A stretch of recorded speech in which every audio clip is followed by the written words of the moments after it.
Vamos a continuar con el estudio del aparato cardiovascular, viendo la tabicación del corazón, cómo se desarrollan los tabiques auriculoventricular, interauricular e interventricular, qué elementos intervienen en la formación de los ventrículos definitivos, cómo es la tabicación troncoconal para dar origen a la aorta y a la pulmonar, y cómo se forman las válvulas sigmoideas y auriculoventriculares.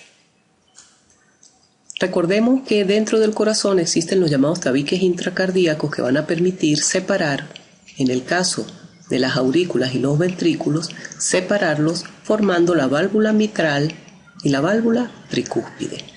A nivel interauricular hay la formación de dos tabiques, el septum primum y el septum secundum, para separar ambas aurículas. Y en el caso de los dos ventrículos, la formación de un tabique muscular y uno membranoso para separarlos ambos.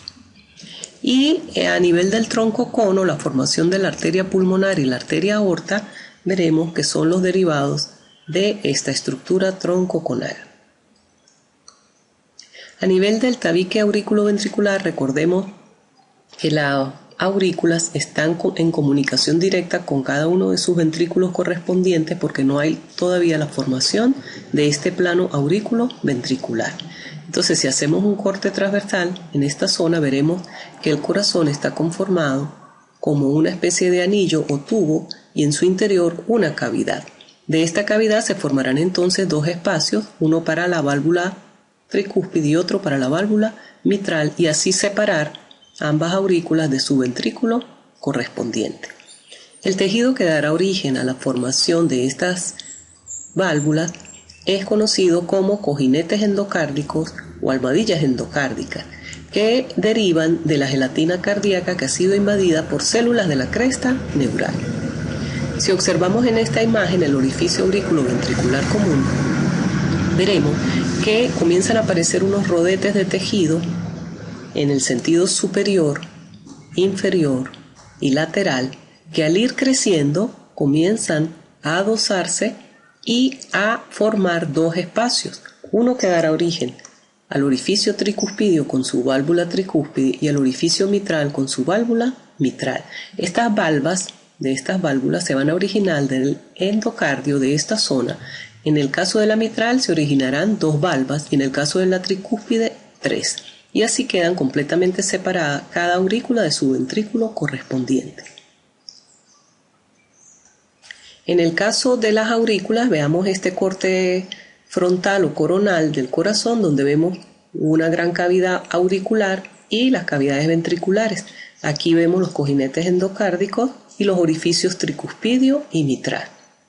Pero en el caso de las aurículas, la formación del tabique que las va a dividir tiene una formación de dos estructuras. Un primer tejido que aparece llamado septum primum, que va a tratar, en esta vista lateral estamos viendo cómo va a tratar de separar cada una de las aurículas.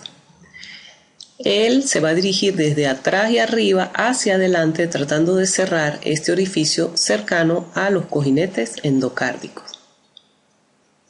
Ese primer orificio lo vamos a llamar ostium primum. En esta imagen podemos ver una especie de esfera que representa a la aurícula primitiva, las venas cava inferior y superior y el drenaje de las venas pulmonares. Y vemos cómo se forma un primer tejido llamado septum primum desde arriba y atrás hacia adelante buscando los cojinetes endocárdicos. Antes de que se produzca el cierre completo o la formación completa de este septum primum, queda un primer orificio. Este primer orificio lo hemos llamado ostium primum. En la medida en que este orificio se va cerrando, comienzan a aparecer perforaciones en el septum primum para formar un segundo orificio que ahora vamos a llamar ostium secundum. Posterior en el desarrollo, este septum primum lo vemos aquí con su orificio llamado ostium secundum. Pero va a comenzar la aparición de un nuevo tejido que lo vemos aquí en azul, correspondiente al septum secundum. Este septum secundum también comienza a crecer desde arriba hacia abajo, pero no llega completamente a cerrar o a dividir completamente las dos aurículas, sino que deja un pequeño orificio que ahora vamos a llamar foramen oval, por donde la sangre de la aurícula derecha va a pasar a través de este canal saliendo por el ostium secundum para ir a la aurícula izquierda, y así se produce la circulación fetal en paralelo. Pasamos de la aurícula derecha a la aurícula izquierda a través del foramen oval. Después del nacimiento, estos dos tabiques se adosan y queda completamente separada la aurícula derecha de la aurícula izquierda. Entonces aquí podemos ver la aurícula izquierda, la aurícula derecha, cómo se fue formando el septum primum, y cuando está completamente formado aparecen las perforaciones para que se forme el septum o el ostium secundum. Posteriormente aparece el septum secundum, que va a dividir parcialmente estas dos aurículas. Cuando ellos dos se adosan, después del nacimiento quedan completamente separadas la aurícula derecha de la aurícula izquierda. En la vista lateral podemos ver el septum primum con su ostium secundum y el septum secundum que se está formando.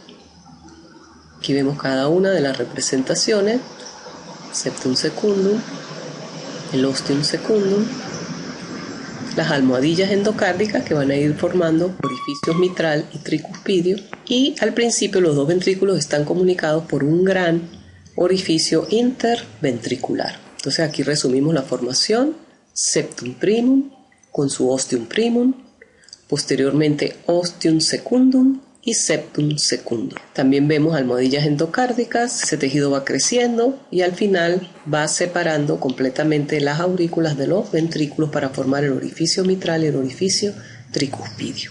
En el caso del tabique interventricular es más sencillo el desarrollo, porque vemos aquí los dos ventrículos comunicados por un gran orificio, pero vemos cómo se va formando la misma pared del ventrículo la porción muscular del tabique. Esa porción muscular del tabique va a ir ascendiendo buscando los cojinetes endocárdicos, donde, como consecuencia de la fusión de los cojinetes endocárdicos y de parte de lo que se conoce como cono arterial, se va a formar esta porción membranosa del tabique y así van a quedar completamente separados los dos ventrículos. Para la 8ª semana debe estar formado completamente el tabique interventricular y el tabique interauricular.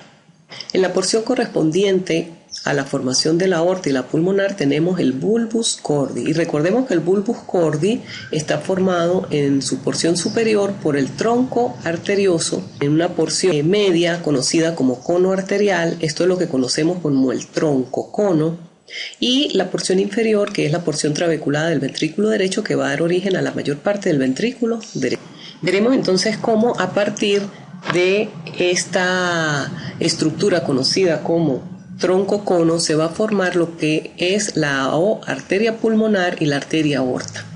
Aquí tenemos el bulbus cordi con su porción de los arcos aórticos, el tronco arterioso, el cono arterial y la porción trabeculada del ventrículo derecho. Aquí tenemos las aurículas en la posición posterior.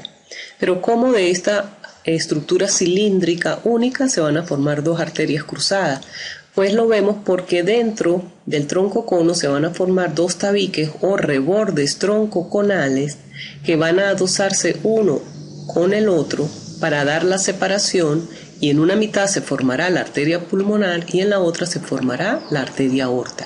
Pero para que esto pueda suceder así y la arteria pulmonar quede conectada con el ventrículo derecho y la aorta con el ventrículo izquierdo, el crecimiento de este tabique troncoconal debe darse en forma espiralada, no en forma rectilínea y paralela, sino en forma espiralada. Esto va a permitir la conexión de la pulmonar con el ventrículo derecho y la aorta con el ventrículo izquierdo. Si esta división no se produce en forma espiralada, sino en forma rectilínea, la arteria pulmonar quedará conectada con el ventrículo izquierdo y la aorta con el ventrículo derecho y se dará la cardiopatía conocida como transposición de grandes vasos. Vemos entonces cómo el corazón definitivo queda tabicado adecuadamente entre las dos aurículas por la formación del tabique interauricular, septum primum, septum secundum. La formación de las válvulas aurículo-ventriculares, tricuspidia y mitral, derivada de los cojinetes endocárdicos. La formación membranosa y muscular del tabique interventricular y la formación de la aorta y la pulmonar, derivados del tronco cono. Recordemos que de la porción del cono arterial se forman las válvulas sigmoideas, aórtica y pulmonar, que son trivalvas.